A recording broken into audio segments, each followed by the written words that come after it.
So Mark is blowing up balloons for a birthday party, and he thinks that if he blows up the balloon to double their current width, he will then need to double the amount of air. And we want to know if he's correct or not. So what I want to do is I'm going to say, well, this is number 1, and I'm going to pick a width. So say I want the width to be 6 centimeters, which means the radius needs to be 3 centimeters.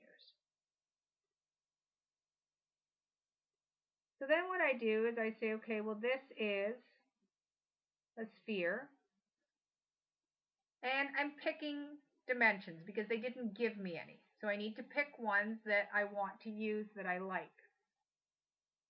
So you can pick whatever you want for these. I just picked ones that were nice and easy, ones that were also divisible by 3.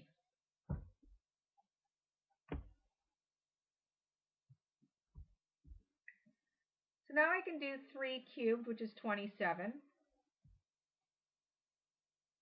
And I can multiply 27 times 4. And I know it's divisible by 3 because I made it divisible by 3. So I get 36 pi. And I'm just going to leave the exact for now, and we'll see what happens, whether I need the approximate or not later.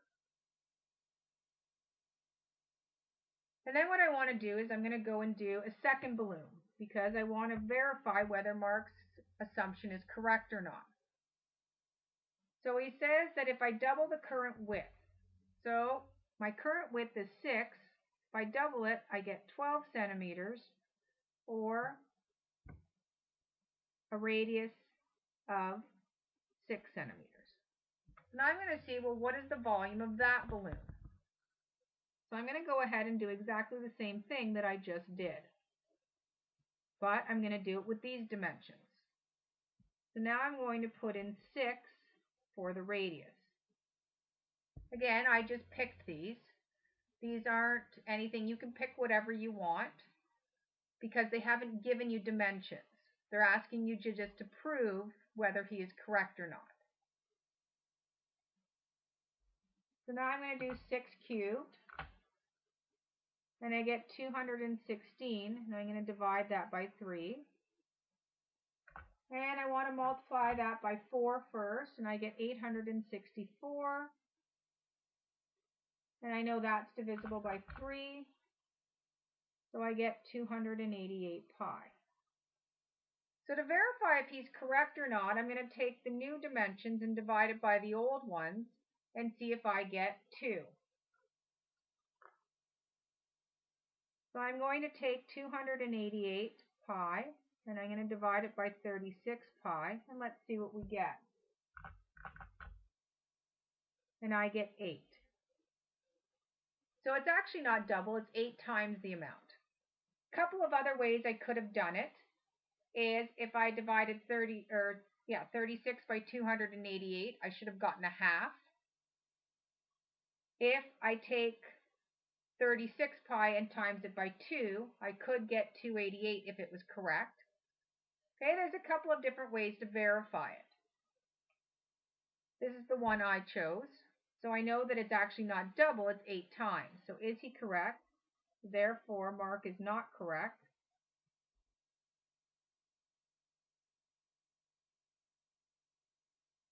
It is 8 times the amount.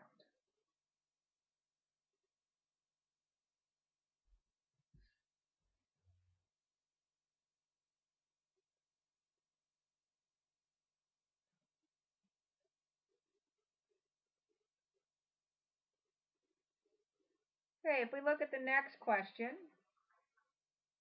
we have a cylinder has a volume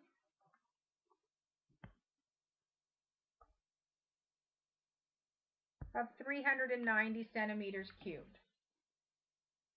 So the volume of a cylinder is pi r squared h. And I know that the volume is 390 is equal to pi r squared h.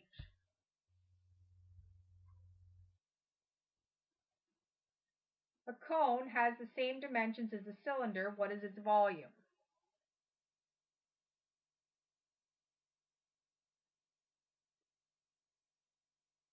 the volume of a cone is that.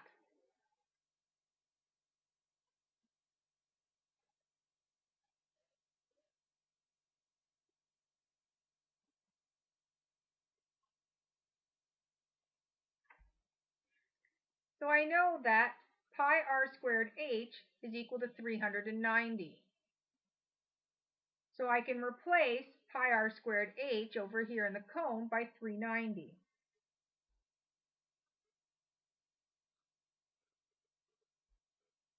So if I take 390 and divide it by 3,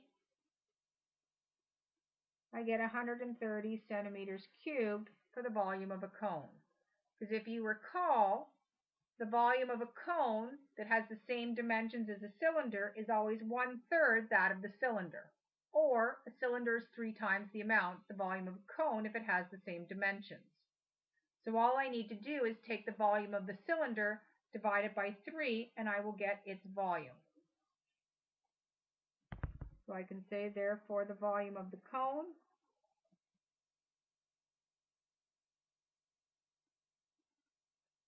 is 130 centimeters cubed.